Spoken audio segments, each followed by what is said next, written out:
용산 이태원 참사는 국민의 생명과 안전을 지켜야 할 정부가 그 책임과 의무를 방기함으로써 발생했습니다. 그리고 이러한 거대한 직무유기의 정점에는 책임 회피와 변명으로 일관하고 있는 이상민 장관이 있습니다.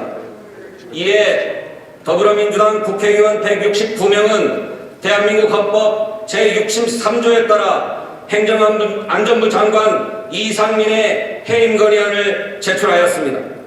선배 동료 의원님들께서는 이 해임 건의안을 가결함으로써 모든 공직자들로 하여금 국가는 재해를 예방하고 그 위험으로부터 국민을 보호하기 위하여 노력하여야 한다는 헌법 정신을 일깨워 주시기를 바랍니다.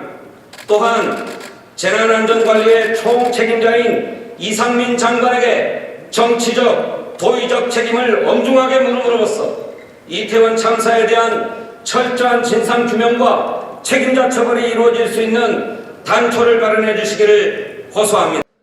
존경하는 의장, 선배 동료 의원 여러분, 서울시 강서울 출신 더불어민주당 진성준 의원입니다. 우리 헌법과 정부 조직법, 재난민 안전관리기본법, 그리고 국가경찰과 자치경찰의 조직 및 운영에 관한 법률에 따르면 행정안전부 장관은 대통령을 보좌하여 재난 및 안전관리 사무를 관장하고 해당 사무와 관련하여 경찰청장과 소방청장을 직접 지휘 감독합니다.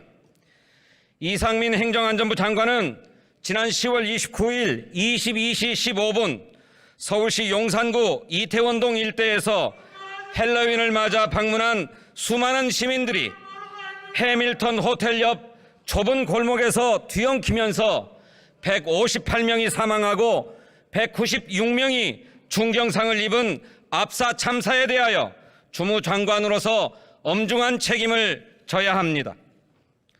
무엇보다 이상민 장관은 헌법과 법률에 따라 부여된 재난 및 안전관리에 관한 의무가 있음에도 불구하고 참사 당일 이태원에 상당한 인파가 몰릴 것이 명백하였으나 안전사고를 예방하고 피해를 최소화하기 위한 노력을 전혀 기울이지 않았습니다.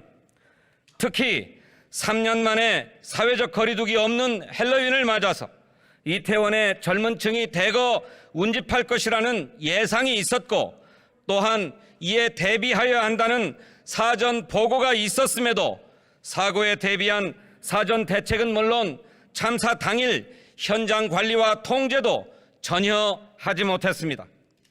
이는 이상민 장관이 헌법과 법률상의 직무를 유기한 것이며 재난 및 안전관리기본법 제6조에 따라 재난과 안전관리의 총책임자로서 사전 안전관리 대책을 면밀하게 수립하고 집행하도록 해야 한다는 법률을 위반한 것입니다. 둘째, 이상민 장관은 재난 및 안전관리의 총책임자이자 경찰과 소방의 지휘 감독권자임에도 참사 당일 즉각적인 상황 인지와 긴급 구조 신고 등에 따른 구조 및 수습에 실패했을 뿐만 아니라 대통령의 구급 치료 등 재난 대응 지시를 유관기관에 늑장 전파하였습니다. 이것 역시 그 직무를 유기한 것입니다.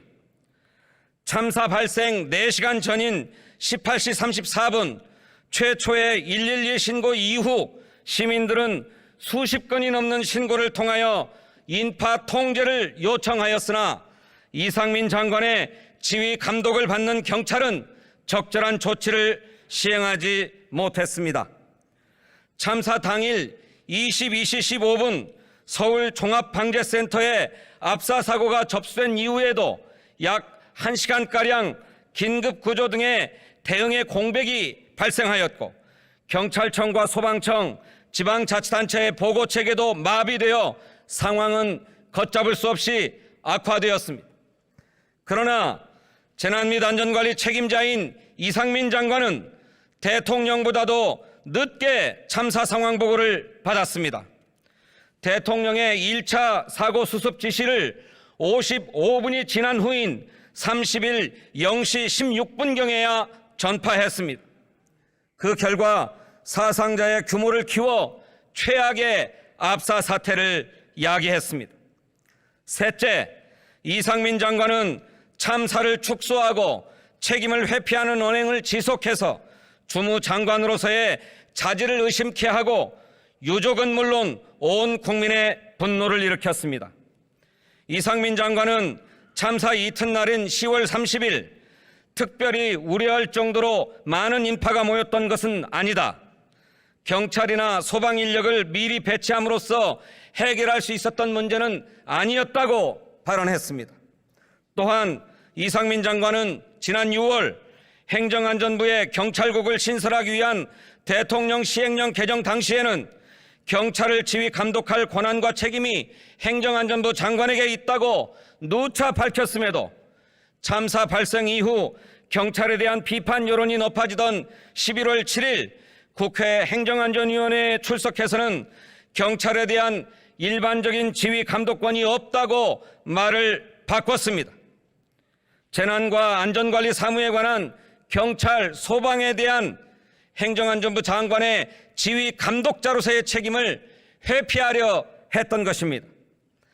행정안전부는 참사 직후 개최된 중앙재난안전대책본부 회의에서 국가애도기간을 지정해 범국민적 추모를 하도록 하면서도 유족의 동의를 받지 않은 채 희생자의 명단을 비공개하고 중앙행정기관과 전국의 시도 등에 위패나 영정을 생략한 합동분향소를 설치하도록 하는가 하면 글씨 없는 검은색 리본을 폐용하라는 지침을 내려서 침묵을 강요했습니다. 심지어 압사라는 단어도 사용하지 못하게 하는 등 참사 사태의 파장을 축소하는 데 급급했습니다.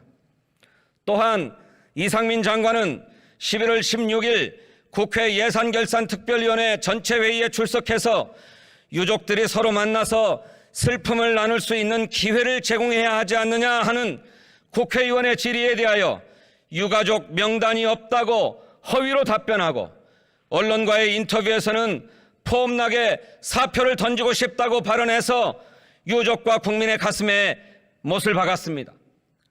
때문에 유가족은 물론 국민의 압도적인 대다수가 이상민 장관을 즉각 파면함으로써 그 정치적, 도의적 책임을 엄중하게 물을 것을 한결같이 요구하고 있습니다. 넷째, 이상민 장관은 경찰에 대한 지휘 감독관자라서 그 직위와 권한을 그대로 유지하는 것 자체가 경찰청 특별수사본부의 이태원 참사 수사의 독립적인 수사를 방해하는 결과를 초래하고 있습니다. 실제로 경찰은 윗선이 아닌 일선의 경찰관과 소방관에 집중되는 꼬리 자르기, 부실 수사를 지속하고 있습니다. 지난 11월 23일 경찰청 특별수사본부는 전 용산경찰서 112 상황실장과 용산구 부구청장, 용산소방서 현장 지휘팀장 등 9명을 추가 입건했다고 밝혔으나 행정안전부 장관, 경찰청장, 서울시 경찰청장 등 최고 책임자들에 대해서는 수사 계획조차 내놓지 않고 있습니다. 특히 경찰특수부는 전국 소방공무원 노동조합의 고발에 따라 11월 17일 행정안전부에 대해 압수수색을 실시하면서도 정작 피의자 신분인 이상민 장관의 집무실은 문조차도 열어보지 않았습니다. 참사가 일어난 지 한 달이 넘었지만 경찰은 정확한 사고 원인이 무엇인지 아직도 답을 내놓지 못하고 있습니다. 이는 참사의 최고 책임자인 이상민 장관이 그 직을 유지하고 있는 데서 비롯된 것이라 하지 않을 수 없습니다. 따라서 철저한 진상규명과 책임자 처벌을 위해서는 이상민 장관에 대한 파면 등 직무 배제로 경찰의 독립적 수사를 보장하고 장관의 권한을 악용한 수사 방해가 없도록 해야 합니다. 이제 본격적으로 실시될 국회의 국정조사 역시 마찬가지입니다. 용산 이태원 참사는 국민의 생명과 안전을 지켜야 할 정부가 그 책임과 의무를 방기함으로써 발생했습니다. 그리고 이러한 거대한 직무유기의 정점에는 책임 회피와 변명으로 일관하고 있는 이상민 장관이 있습니다. 이에 더불어민주당 국회의원 169명은 대한민국 헌법 제63조에 따라 행정안전부 장관 이상민의 해임 건의안을 제출하였습니다.